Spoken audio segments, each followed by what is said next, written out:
Cody, I noticed on your Twitter that, and tell me if I'm correct or not correct here, that you have a part of the Twitter in the column with the left-hand side. Anyway, it says steroid free.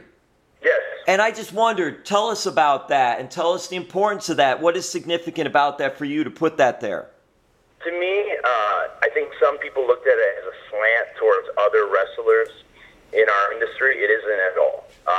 Something that it's instead me patting myself on the back in terms of I've been doing this since I was 15 years old. I was 15 and I decided I was going to be a referee for my dad's small independent company, and then I was able to grow into the role that I've been in and tried to deliver on all the opportunities I've been granted.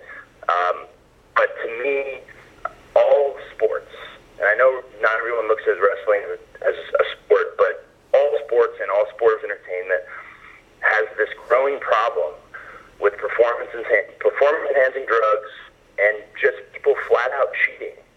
You know, you're not remembered, and you're not putting a dent on the world if there's an asterisk next to your name. So I just am adamant about, I hate human growth hormones. I hate steroids. I hate what they do to people. Being somebody that grew up in this business, I've seen my share of what both can do to somebody, and I flat out think it's cheating. And I think if you do it in any sport, you're cheating, and your victory is hollow at that. So it's not a slant towards anyone. All it is a pat on the back for myself. I bust my ass dieting. I bust my ass in the gym. I have the best nutritionist I can get, and I do everything I can to be steroid free. You know, that's the type of wrestlers I grew up on that I love the most, who are also steroid free, and it's just something I like to celebrate. You mentioned you were started off as a referee for your dad's promotion.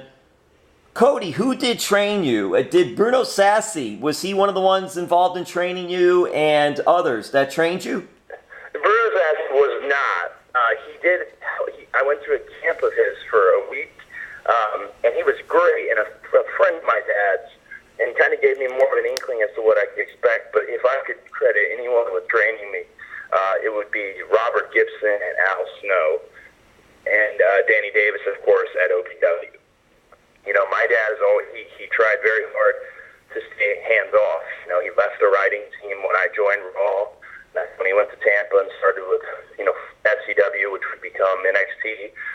He didn't want anything to do with knowing my creative plans or my training. My dad only ever did two things in the ring with me. He gave me a body slam and hip toss when I was a teenager and taught me how to take a bump.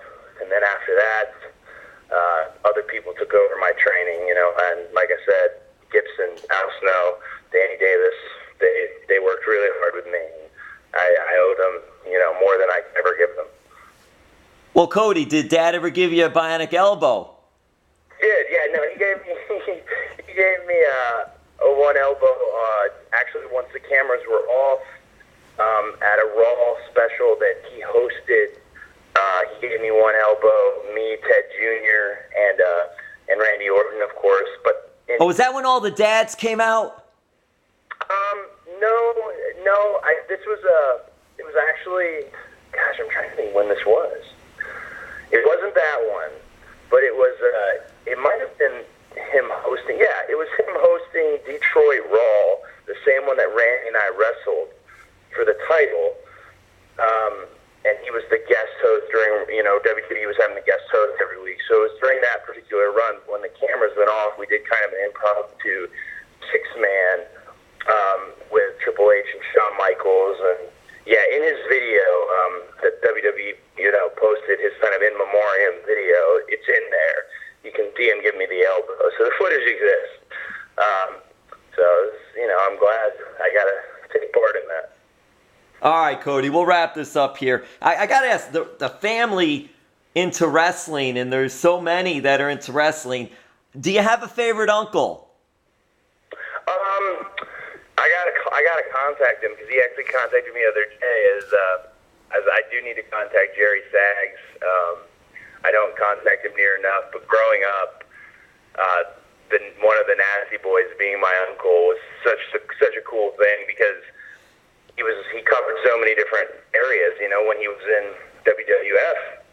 Here he is on all these major pay-per-views. The next thing you know, he's in WCW, and he's in these, wonderful matches and the war games he was able to do with my dad and brother. And I just always thought it was cool that one of the nasty boys was on my uncle. But I'm proud. My family, as extended as it is, Magnum TA is my godfather.